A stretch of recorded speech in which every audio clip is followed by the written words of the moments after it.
يا مساء الفل، ازيكم عاملين ايه؟ يا رب تكونوا بخير. انا اسمي منى ودي قناتي. لو اول مره تشرفوني انزلوا تحت الفيديو فعلوا زر الجرس واشتركوا في القناه عشان يوصلكوا اشعارات بوصفات الجديده. طبعا الصيف هجم علينا فجاه، ومفيش احسن من المشروب اللي هيرطب علينا في الحر ده. ومفيش اختلاف على الزبادي باللبن، خصوصا لما يكون منكه وبارد كده وينزل يطبطب على قلبنا من الحر. انا معايا هنا تقريبا نص كيلو من الفراولة، انا كنت مفرزاها تمام، ونص كوباية لبن وفانيليا و2 كوب من الزبادي، اللي هو بتاع المصانع، اي نوع بقى انت تحبيه. نزلت بالفراولة في الخلاط، طبعا هي لسه مجمدة، وهضيف عليها نص كوباية عشان بس ايه مبدئيا كده في الاول علشان الخلاط يلف، وهنزل بمعلقتين من السكر. السكر ده تبع الرغبة، يعني شوفي انت بتحبيه مسكر، شوفي بتحبيه ايه. انا حطيت الاول كده معلقتين على ما اضربه في الخلاط وادوق بقى واشوف السكر اللي انا عايزاه ايه.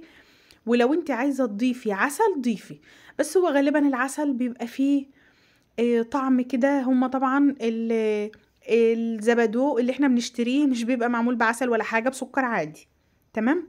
فاحنا عايزين اقرب طعم ليه لان كلنا بنحبه، مفيش حد بيختلف عليه تمام. ضربتهم كويس كده في الخلاط.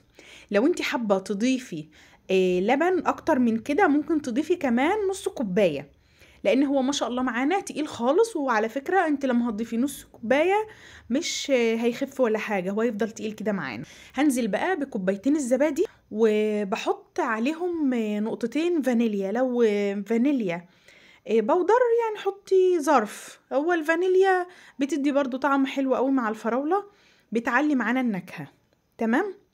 وبضربه تاني في الخلاط وادوق بقى، شوف انت عايزة السكر بتاعه ايه. وبجيب لو انت البذر بتاعه بيضايقك صفيه، انا صفيته وبيطلع بقى البذرة اللي هي الكبيرة اللي هتضايقنا. وانا اصلا في العادي بصفي الفراولة لان ولادي مش بيحبوا البذر يظهر فيه. ما شاء الله طالع الكمية حلوة قوي، القوام بتاعه تقيل مش خفيف ما شاء الله. حاجة بقى كده بصوا تحفة.